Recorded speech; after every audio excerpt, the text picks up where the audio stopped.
എന്റെ പ്രിയപ്പെട്ടവരെ, കപടതയുടെ മുഖമണിഞ്ഞുകൊണ്ട് ഈ ലോകത്ത് ഏറ്റവും വലിയ തെമ്മാടിത്തരങ്ങൾ കാണിക്കാൻ ഇറങ്ങി വന്നവരില്ല. രാജ്യത്തിന്റെ സന്തോഷം മറന്നുകൊണ്ട് അധികാരത്തിനും പണത്തിനും വേണ്ടി ലോകത്തിന്റെ നാനാഭാഗത്ത് കത്തിയടിക്കപ്പെട്ട പാവപ്പെട്ടവര് ഞാൻ അറിയില്ല. ആ കലാപത്തെ എനിക്ക് മനസ്സിലായിട്ടില്ല.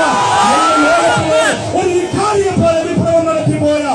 പണ്ഡിത വേഷധാരിയെ ചവിട്ടി തേച്ചുകൊണ്ട് സുന്ദരത്തിന്റെ പകിട്ടും പത്രം പവിത്രതയുമുള്ള ആ പാതയിലൂടെ ഇൻഷാ അല്ലാഹ് മരിച്ചു വീണാൽ ആ പാതയിൽ പ്രകാശമുള്ള മുഖത്തോട് എന്റെയും നിങ്ങളെയും പോലുമുള്ള വിവരമില്ലാത്ത പാമര മക്കൾക്ക് എങ്ങനെയാ വിശുദ്ധ ദീനുൽ ഇസ്ലാമിന് വേണ്ടി ജീവിതം അർപ്പിച്ചതായ മഹത്തുക്കളായ പണ്ഡിത മഹത്വങ്ങളെ കുറ്റം പറയാൻ നമുക്കുണ്ട് അവകാശം?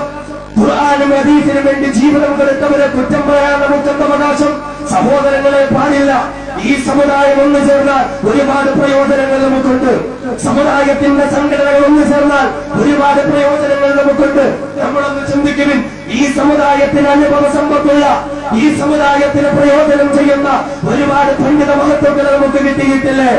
ഈ സമുദായത്തിൽ മിക്കവരും ഉടയവരുമില്ലാതെ കാശ്മീരിന്റെയും ഗുജറാത്തിന്റെയും തെരുവോരങ്ങളിൽ വിഷമത്തിയ വയറുമായി അന്യമനസ്ഥന്റെ മുന്നിലേക്ക് പോയി കൈത്തണ്ടി പിച്ചെടുത്തിരുന്നതായ അനാഥ മക്കൾക്ക് ഒരനാഥ സ്ഥലം എഴുതി കൊടുക്കുന്നതിന് വേണ്ടി ഇന്ത്യ രാജ്യത്തിന്റെ കേരള സംസ്ഥാനത്തിന്റെ വിവിധ ഭാഗങ്ങളിൽ അറബി കോളേജുകളും യതീം ഖാനകളും പണിയുണ്ടാക്കിയ മഹാനായ ശൈഖ് എ.പി. അബൂബക്കർ കാന്തപുരം മഹാനവറുകളെ പോലെ നമുക്കാകാൻ കഴിയില്ല എങ്കിൽ നാം എന്താ അദ്ദേഹത്തെ കുറ്റം പറയുന്നത്?